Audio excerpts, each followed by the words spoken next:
So, yeah, we were saying that one of the manuscripts that came to our notice through our work with Christine Edwards was Awake, Awake. And that was fascinating. So Christine had the manuscript because an aunt of hers or somebody had written it down, and she had ended up with a handwritten piece of music that was the result of somebody trying to remember and put down on paper a carol that was sung on Boxing Day morning in the centre of Portlow village. And Christine hadn't sung it because she's not from Portlow. But she knew of it and knew what it was. And luckily she could point us to a friend of hers called Joyce Gilbert, who agreed to meet us in the April of 2024. So it was probably the last carol that we really came across and made it into the book. So Nev and I and Christine and Joyce met in Portlow Church, and we'd had a look at this piece of music and we'd sent it to Peter, our transcriber, who was very excited by it because he had sung this piece with his gallery choir, kind of prospectively on the basis that it had been sung in Penrose, because he was working with some archive material that also included a reference to a carol called Awake, Awake, and he'd found what he thought was a likely candidate for it in some publication, and that's how we recognised it. So we sent him what Christine had provided. So he said, "Oh, I know this." And then, but what Christine had was not really playable. That was the problem, wasn't it? She had tried to play it through, and she thought it didn't really kind of make sense as to what it was. It was, somebody's best guess at what they could get down.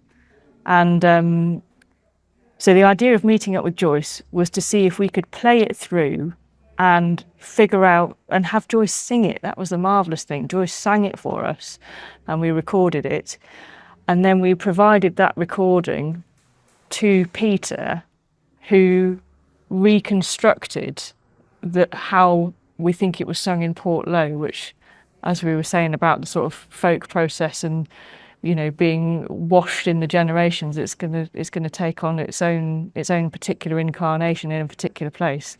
And so between Joyce singing it for us, Christine's transcription that was given to her, or that she had passed down to her, and Peter's knowledge of the song through his choir, we ended up with this reconstruction of Awake, Awake, which is lovely because we've managed to have this piece of music sung again. It's been silent in Portlow probably all these years. I don't know if they sung it in at all at Christmas, but how it used to be done. The Methodist congregation would walk over from the church on Boxing Day morning into the centre of the village outside the church and sing Awake, Awake.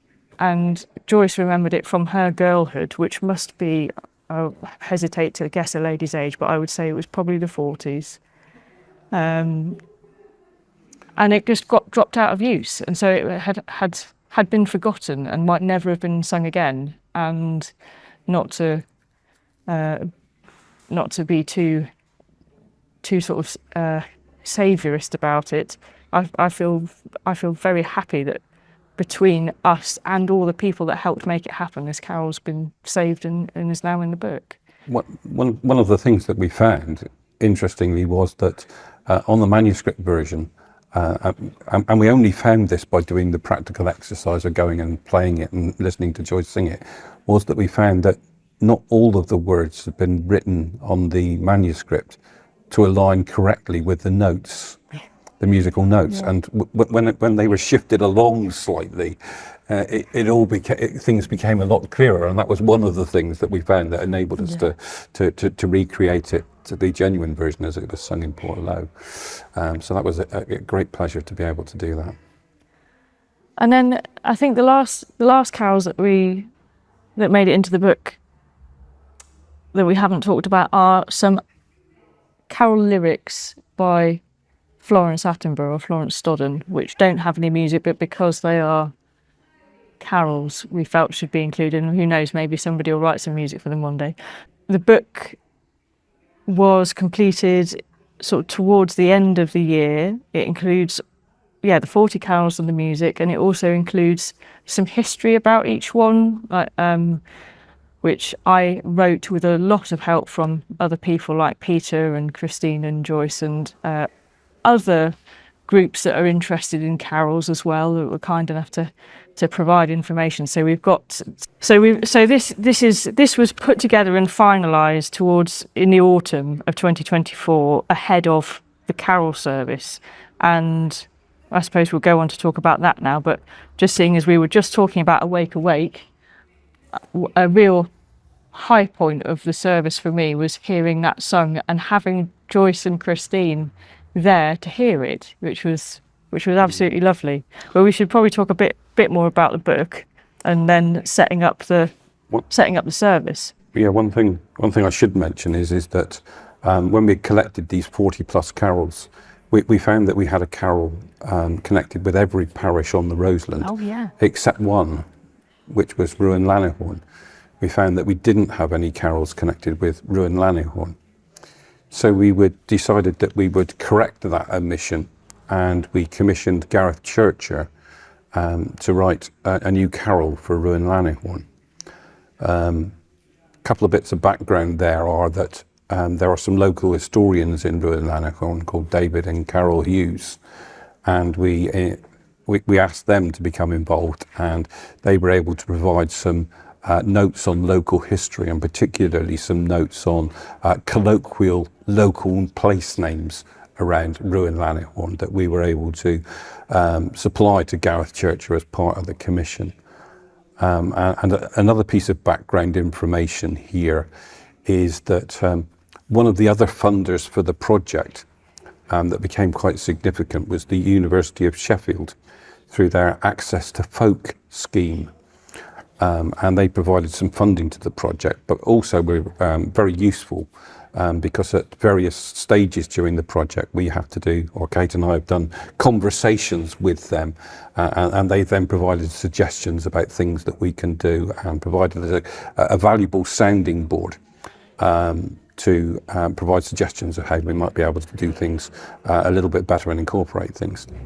But the upshot of that is that the University of Sheffield don't fund religious enterprises. It's not anti-religious, it's just not what the purpose of their particular strand of funding is for. So when we commissioned Gareth to write this new carol for Ruan Lanihorn, it had to be a secular carol. So Gareth provided us with a secular carol entitled Ruan Lanihorn, which incorporates a lot of information on the Archdeaconry family, who were the family that lived in the castle at Ruan Lanihorn, but also in the chorus incorporates a lot of the local place names that David and Carol highlighted to us.